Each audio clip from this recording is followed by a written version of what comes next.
So hello students, ये मेरा important question और कॉन्सेप्ट्स का सेकेंड सेशन है। तो 10th बोर्ड के लिए जब तक कि बोर्ड का पेपर आएगा साइंस का, मैं ट्राई करूंगा कि फिजिक्स के सारे इंपॉर्टेंट क्वेश्चंस और कॉन्सेप्ट्स जो भी थोड़े से भी डिफरेंट हैं, मीन्स कि जो बहुत ही ऑर्डनरी क्वेश्चंस है ऑब्वियसली मैं डिस्कस नहीं करूंगा। मैं ऐसे जो थोड़े से भी इंपॉर्टेंट और इम्पोर्टेंट के अलावा कुछ टिपिकल कॉन्सेप्ट्स हैं और discuss on. So look at this. इसमें जो क्वेश्चन है इट इज व्हाट कि आपके पास 6 ओम्स के 3 रेजिस्टेंसेस हैं। आपके पास 6 ओम्स के देर आर 3 रेजिस्टेंसेस। आपको उसमें से 9 ओम का रेजिस्टेंस बनाना है। तो how are you going to connect the resistances? तो लुक एट दिस कि मैं अगर 6 ओम और 6 ओम के दो रेजिस्टेंसेस को पैरेलल में लगा दूं,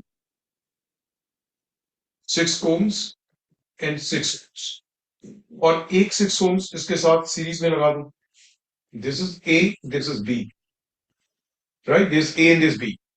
तो आप देखो इसमें से इक्विवेलेंट रेजिस्टेंस क्या आ जाएगा? इट विल बिकम 9 ओम्स, क्योंकि 6 ओम्स जब आप पैरेलल में कैलकुलेट करोगे तो क्या आ जाएगा? 3 तक। आपको ये याद ही हो गया होगा, 1/r equals 1/r1 plus 1/r2। तो अगर आप दो इक्वल रेजिस्टेंसेस को पैरेलल में लगाते हो तो रेजिस्टेंस क्या आ जाएगा? उनका हाफ आ जाएगा। So this will become 3 ohms and this 6 ohms.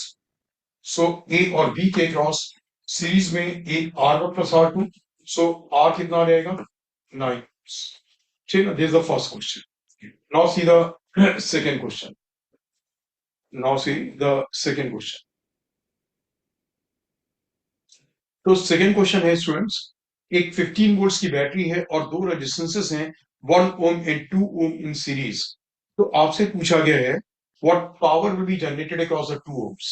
2 ohms के अक्रॉस कितनी पावर जनरेट होगी, ये आपसे पूछा गया।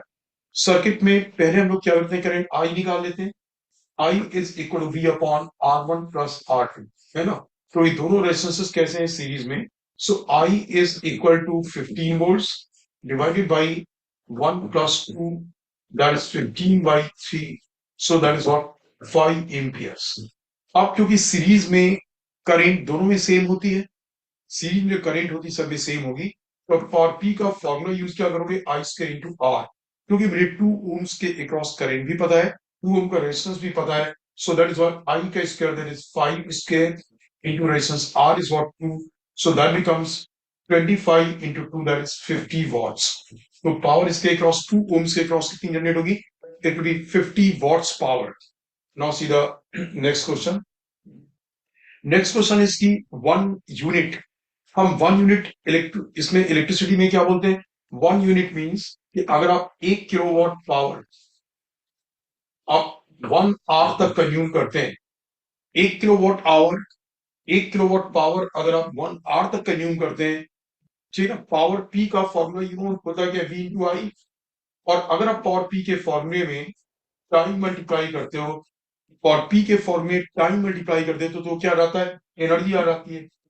एनर्जी, और एनर्जी किस यूनिट में होती है? It is in joules. Energy किस में होगी? जूल्स में। तो 1 किलोवाट आवर का मतलब हुआ, एक यूनिट का मतलब 1 किलोवाट आवर, यानी कि 1 किलोवाट पावर अगर 1 आवर तक कंज्यूम करो तो इसमें एनर्जी का अमाउंट कितना आ गया? इसमें देखो एनर्जी का अमाउंट आ गया, जो एनर्जी का अमाउंट होगा 1 kilowatt means 10 to the 3 watts. 1 kilowatt means और 10 to the 3 वॉट्स, यानी कि 1000 वॉट। और 1 आवर मीन्स टाइम को सेकेंड्स में लेना आपको, तो 1 आवर में 60 मिनट्स और 1 मिनट में 60 सेकेंड्स। सो इतने जूल्स आ जाएगा। It is so many joules. 10 to the 3 into 60 ये इतने जूल्स आ जाएगा। Is that clear? This is 1 unit. तो जब भी आपको इस तरीके से यूनिट में कन्वर्ट करना हो कि कितना यूनिट कन्वर्जन हुआ, आप देखोगे कि जो इतने वॉट्स है, एक तरीके से इतने वॉट्स, क्योंकि ये इतने सेकंड्स में आ गया। सो 1 यूनिट मीन्स 1 किलोवाट अगर 1 घंटे तक जलाया जाएगा तो उसमें जो जूल्स का अमाउंट होगा it be so many joules. अब नेक्स्ट क्वेश्चन देखेंगे। ये मैंने बहुत से पेपर्स में और सारे इंपॉर्टेंट में देखा है मैंने, ठीक है, कि क्वेश्चन बिल्कुल ऑर्डनरी है, बट होता क्या है कि मैंने कई एक पेपर्स में देखा, जैसे वो लोग करेंगे क्या, कुछ एक डिवाइसेस। अच्छा, एक चीज क्लियर कर दूं, अगर वो लोग आपसे पूछते कि जो हाउस होल्ड इलेक्ट्रिसिटी है उसमें कनेक्शंस सीरीज में होते हैं पैरेलल में क्यों नहीं होते? तो बच्चों पहली चीज क्या है कि सीरीज में जब आप चीजों को कनेक्ट करते हो तो एक तो क्या होगा, करंट सब में सेम जाएगी। अब डिफरेंट डिवाइसेस का रेजिस्टेंस अलग अलग होता है, बल्ब का अलग होगा, वो उनकी पावर पे डिपेंड करता है। जैसे किसी मैन्युफैक्चर ने, अगर किसी मैन्युफैक्चर ने क्या किया है कि जो है,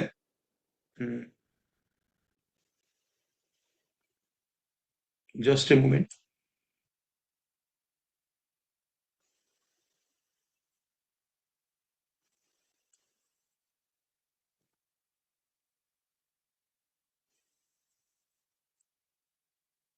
यस, हाँ, अगर मान लो कि किसी मैन्युफैक्चर ने क्या किया कि कोई पावर की डिवाइस है 240 वोल्ट्स 60 वॉट्स, मतलब जब वो 240 वोल्ट्स पे आप जलाओगे तो क्या होगा, 60 वॉट्स पावर आएगी। तो 240 वोल्ट्स मिलने पे ही वो 60 वॉट्स पावर देगा। तो उसमें फिक्स क्या हुआ, रेजिस्टेंस। दैट मीन्स कि हाउस होल्ड आइटम जितने भी होंगे वो उतने ही वोल्टेज के लिए बनाए जाएंगे जितना वोल्टेज घर में सप्लाई होता है। अगर मान लो 240 वोल्ट सप्लाई हो रहा है तो सारी डिवाइसेस का वोल्टेज तो 240 वोल्ट होगा। अब डिपेंडिंग अपॉन उनकी पावर अलग अलग होगी तो उनके फिलामेंट का रेजिस्टेंस अलग अलग होगा। अगर मान की सीरीज में आप कनेक्ट करोगे तो क्या होगा, रेजिस्टेंस अलग अलग है, करंट सेम है। Is that clear? सबके क्रॉस वोल्टेज क्या होगा, डिफरेंट जाएगा, जबकि वो सारे डिवाइसेस एक ही वोल्ट्स के लिए बनाए गए हैं। तो जिसका रेजिस्टेंस बड़ा होगा उसके क्रॉस ज्यादा वोल्टेज आएगा, और जिसका रेजिस्टेंस कम है उसके क्रॉस कम वोल्टेज आएगा, तो रिक्वायर्ड से भी कम आएगा। तो वैसी डिवाइस क्या होगी, ठीक से ऑपरेट नहीं करेगी, और जिसका रेजिस्टेंस ज्यादा है उसके क्रॉस ज्यादा वोल्टेज आएगा, तो मे बी वो बंद हो रहा है। दूसरी चीज, अगर इनमें से एक डिवाइस भी फेल हो गई तो सर्किट क्या हुआ, ब्रेक हो गया, और कोई भी डिवाइस वर्क करना बंद कर देगी। इसलिए जो हाउस होल्ड इलेक्ट्रिसिटी है उसमें सारे कनेक्शन आर इन पैरेलल। अच्छा, मैंने बोला कि ऐसे क्वेश्चंस जो इस टाइप के क्वेश्चन से बड़े इंपॉर्टेंट होते हैं कि हाउस होल्ड इलेक्ट्रिसिटी में वो लोग क्या करेंगे। जैसे यहाँ पे दो बल्ब है 50 वॉट्स के, 6 आवर्स तक जलते हैं। एक गीजर है 1 किलोवाट का, वो 1 घंटे तक जलता है। और जो है कि 30 डेज तक जब ये सारा एक घर में वर्क करते हैं, और 1 यूनिट का बिल 1 रुपये है, तो इस हाउस का कितना बिल आएगा ये बता। अब सबसे पहले तो आप क्या करोगे, इसमें कितने यूनिट्स कंज्यूम होंगे इस वाले में आप वो कैलकुलेट कर लोगे। बल्ब में कितने यूनिट्स कंज्यूम होंगे, लेट्स कैलकुलेट दैट। बल्ब की पावर कितनी है, 50 वॉट्स, तो 50 watts, right, 50 watts into watt, 6 into 60, इतने मिनट्स हो गए, इंटू इतने सेकेंड्स, इतने सेकेंड्स हो गए, दिस दिन। तो इतने क्या हुआ, टोटल इतने जूल्स इलेक्ट्रिसिटी ये कंज्यूम करेगा। ठीक है, 50 वॉट्स, और ऐसे दो बल्ब हैं तो आप 2 से और मल्टीप्लाई कर दो, इंटू 2, 2 इंटू 50 इंटू 6 इंटू 60। आपने 6 आवर्स को सेकंड में कन्वर्ट किया, इतने टोटल यूनिट्स, इतने टोटल जूल्स इलेक्ट्रिसिटी की अभी कंज्यूम हुई। अब एक यूनिट में कितने जूल्स होते हैं उससे डिवाइड कर दो। अब ये हमने कैलकुलेट किया था, एक यूनिट में कितने होते हैं, 10 की पावर 3 इंटू 60 इतने, तो ये इसके यूनिट्स आ जाएंगे। तो आप इसे कैलकुलेट कर लो, 60 इंटू 60, 60 इंटू 60, ये कट गया। ठीक है ना? अब ये है यहाँ पे 2 इंटू 50, दैट इज ये आ गया आपका 2 इंटू 50 इज वॉट, 100। और नीचे कितना है, 10 की पावर 3, तो नीचे कट होने के बाद 10 बचेगा, तो ये 100 और ये 1000, तो नीचे 10 बचा। तो 6 अपॉन 10, 6 अपॉन 10 का मतलब 0.6 यूनिट्स। तो इसमें कितना कंज्यूम हुआ, 0.6 यूनिट्स। आप समझिए बच्चों, मैं फिर से एक बार बताता हूँ। 50 वॉट्स के दो बल्ब हैं, तो 2 इंटू 50 100 वॉट्स, और 100 वॉट्स कितनी देर तक जल रहा है, 6 आवर्स पर डे, है ना, 6 आवर्स पर डे।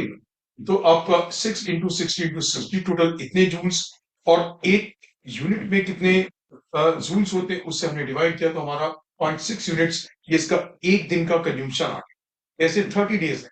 मैं पहले टोटल आपके यूनिट्स पर डे के निकालता हूं, फिर 30 से मल्टीप्लाई करूं। अब गीजर का देखो, गीजर में है 1 घंटे तक जलता 1 किलोवाट, तो सबसे पहले आपने इसे मल्टीप्लाई किया 10 टू द पावर 3, क्योंकि 1 किलोवाट है, इंटू वॉट, 1 घंटे का है, तो 1 इंटू 60 इंटू 60, राइट।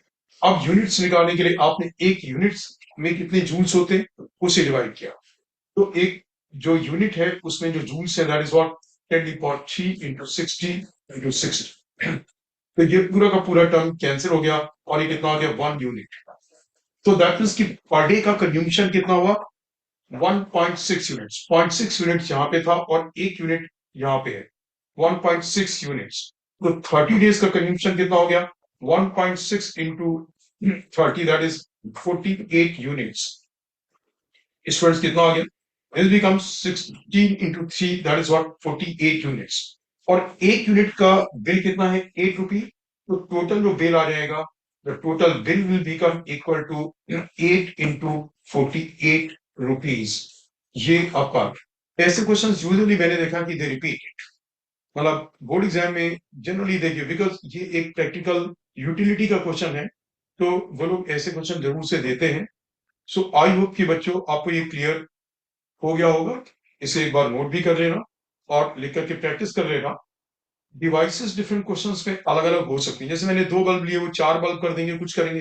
तरीका क्या हुआ आप हर एक डिवाइस का टोटल जूल्स में निकालो कितना कर होगा, जूल से उसके यूनिट निकालो कितने होंगे, ऐसे सारी डिवाइसेस के यूनिट्स निकाल लो। फिर एक दिन के यूनिट आए राइट, फिर आपके 30 डेज के तो उसके टोटल यूनिट्स निकाल लो और उससे फिर टोटल बिल का एक्सपेंडिचर आ जाएगा। ठीक ना। Now see next question.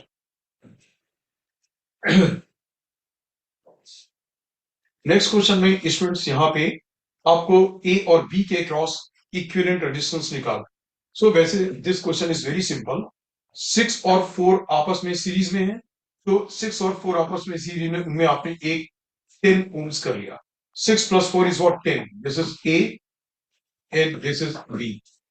अब 15 ओम्स डायरेक्टली ए और बी के क्रॉस है 15 ओम्स, और 3 प्लस 3 ये सीरीज में 3 और 3, सो 3 प्लस 3 इज व्हाट 6। तो एक 6 ओम्स एक और भी है जो इसके साथ पैरेलल है। अब 1/r will be equal to 1/10 plus 1/15 plus 1/6 1/6। इससे आप क्या करोगे you calculate the value of equivalent resistance R। that was a simple question but फिर भी ऐसे क्वेश्चंस आते हैं, so I gave you the example। ठीक है, तो ये इसका equivalent resistance था। now see the next question students। Next question है, इस क्वेश्चन में आपको 3 रेजिस्टेंसेस हैं आर आर आर, इस तरीके से कनेक्टेड आपको ए और बी के क्रॉस इक्विवेलेंट रेजिस्टेंस निकालना कि what is the equivalent resistance across A and B. आपको ए और बी के क्रॉस इक्विवेलेंट रेजिस्टेंस। अब यहाँ पे मे बी कि देखने से आपको नहीं लग रहा होगा, इसमें जो तीनों रेजिस्टेंसेस हैं दे आर इन पैरेलल। इसमें जो तीनों रेजिस्टेंसेस हैं so all the 3 resistances are in parallel. तीनों रेजिस्टेंसेस आपस में कैसे हैं, दे आर इन पैरेलल में है। कैसे पैरेलल में आप ध्यान से देखोगे कि आर के 2 एंड्स हैं, एक एंड ये और एक एंड ये। तो आर का एक एंड तो आपको दिखाई दे रहा ए से कनेक्टेड है पहले वाले रेजिस्टेंस का, ये आर आर आर आपको पैरेलल में इक्विवेलेंट रेजिस्टेंस। तो ए से पहले वाले रेजिस्टेंस का एक एंड कनेक्टेड है, इसका दूसरा एंड देखो कहां से कनेक्टेड है, ये आया यहां से बी से कनेक्टेड है, तो इसका दूसरा एंड बी से कनेक्टेड है। इस आर का भी देखो, इस आर का एक एंड बी से कनेक्टेड है, ये देखो यहां से आया बी से, तो आपने एक एंड इसका बी से कनेक्ट कर दिया। इस आर का दूसरा एंड कहां से कनेक्टेड है, ये देखो ए से कनेक्टेड है, इसका भी एक एंड ए से कनेक्टेड। इस आर का एक एंड कहां से कनेक्टेड है, यहां से देखो ए से कनेक्टेड है, और इस आर का दूसरा एंड वो भी बी से कनेक्टेड है राइट। सो तीनों आर किसमें आ गए पैरेलल में। So 1/r dash is equal to 1/r plus 1/r plus 1/r। r dash is equal to r/3। r dash is equal to what, r/3। ये इसका इक्विवेलेंट रेजिस्टेंस आएगा। I hope कि आप बच्चों समझ गए होंगे पैरेलल का मतलब उनके एक एक एंड एक साथ और दूसरे वाले एंड भी एक साथ होंगे, so then they are in parallel. एक नेक्स्ट क्वेश्चन देखोगे स्टूडेंट्स, जो नेक्स्ट क्वेश्चन है इसमें आप देखोगे कि आपको दिया क्या गया है, ये एक सर्कल के की सर्कमफेरेंस से 4 रेजिस्टेंसेस हैं आर आर आर, इनका एक एक एंड सर्कल की सर्कमफेरेंस से कनेक्टेड है और एक एक एंड सर्कल के सेंटर से।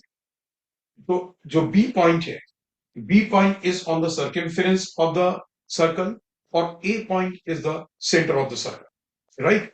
जो ए पॉइंट है वो सेंटर ऑफ द सर्कल है और बी पॉइंट सर्कमफेरेंस में आपको ए और बी के क्रॉस इक्विवेलेंट रेजिस्टेंस निकालना।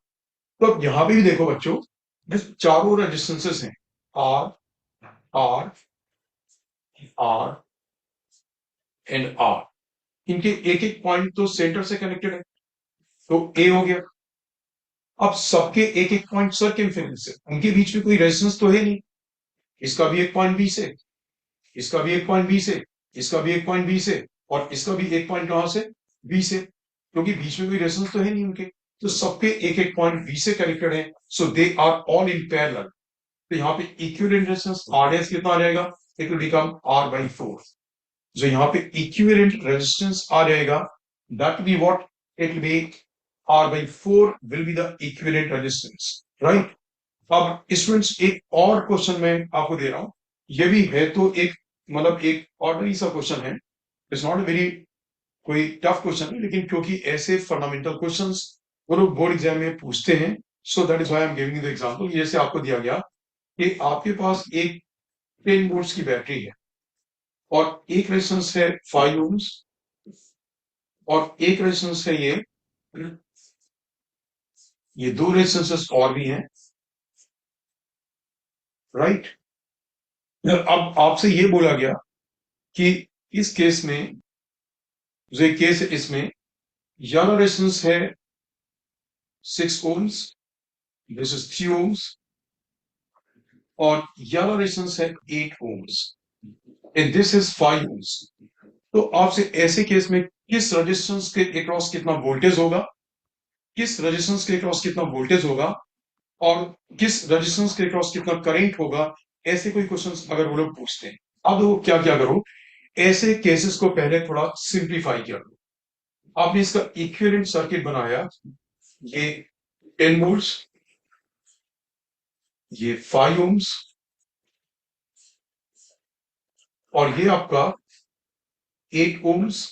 अब क्योंकि 6 और 3 पैरेलल में है, तो जब आप 6 और 3 का पैरेलल में इक्विवेलेंट रेजिस्टेंस निकालोगे, राइट, 6 और 3 का पैरेलल में इक्विवेलेंट रेजिस्टेंस, तो आप कैलकुलेट करके देखना 2 ओम्स आएगा, आप अलग से कैलकुलेट कर, इज दैट क्लियर, आप अलग से कैलकुलेट करोगे। अब क्वेश्चन सिंप्लीफाई हो गया। क्वेश्चन सिंप्लीफाई कैसे हो गया, ये 10 वोल्ट्स का सेल 5 ओम्स के अक्रॉस भी है, तो 5 ओम्स के अक्रॉस जो वोल्टेज आएगा पूरा कितना आएगा, 10 वोल्ट्स, और 5 ओम्स के अक्रॉस जो करंट आएगी I5, that be 10 upon 5 V by R, है ना, V by R 10 volts 5 ohms, so that be what 10 by 5 that is 2 ohms, ये कितना रहेगा 2 एम्पियर। अब आप ऊपर वाली ब्रांच में, ऊपर वाली पूरी ब्रांच के क्रॉस कितना वोल्टेज है, 10 वोल्ट्स। ऊपर वाली जो पूरी ब्रांच है उसके क्रॉस, और ये I1 था, मैं इसे लिख रहा हूं दिस इज I1, ये I1, तो I1 यहां पे आ गया, और यहां पे मान लो करंट I2 है। तो आप देखो ऊपर वाली पूरी ब्रांच का रेजिस्टेंस है 8 प्लस 2 10, और वोल्टेज भी उसके क्रॉस पूरा 10 वोल्ट्स। I2 की वैल्यू कितनी आ जाएगी, 10 by 10, that is what 1 ampere. तो 1 एम्पियर करंट जब 8 ओम्स के थ्रू पास होगा, तो 8 ओम्स के अक्रॉस वोल्टेज कितना होगा, I R, I is 1, R is 8, so that will be what? 1 into 8, so that will be 8 volts. कितना आएगा ये, 8 volts। अभी जो 2 ohms रेजिस्टेंस है, 2 ohm के अक्रॉस वोल्टेज कितना आएगा इसके अक्रॉस, IR, तो इसका जो वोल्टेज आएगा V2 के अक्रॉस आएगा, I is 1 and 2, so that is what 2 volts, ये 2 volts। अच्छा अब देखो फर्दर, अब आप वापस से इस फिगर में, ये जो 2 volts है 2 ohm के अक्रॉस है, और 2 ohm किन दो से मिलकर बना है, 6 ओम और 3 ओम से। तो ये 2 ओम से किससे बना, 6 ओम और 3 ओम से।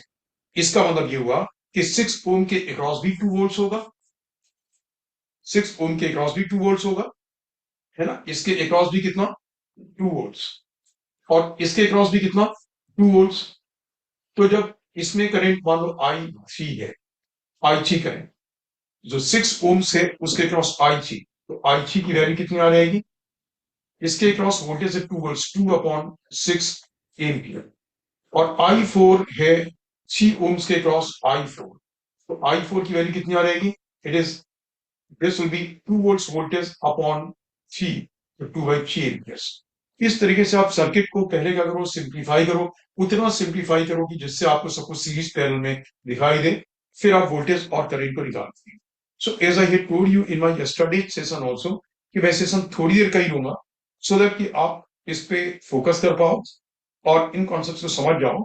एंड ग्रेजुअली जो 10 बोर्ड में जितना भी फिजिक्स वाला पार्ट है, मैं उनमें हर एक पार्ट पे आऊंगा और धीरे धीरे कोई कभी 20 मिनट्स, कभी 30 मिनट्स के सेशंस में I'll cover almost all the important concepts. All right, students. So, अब ये मैं सेशन एंड कर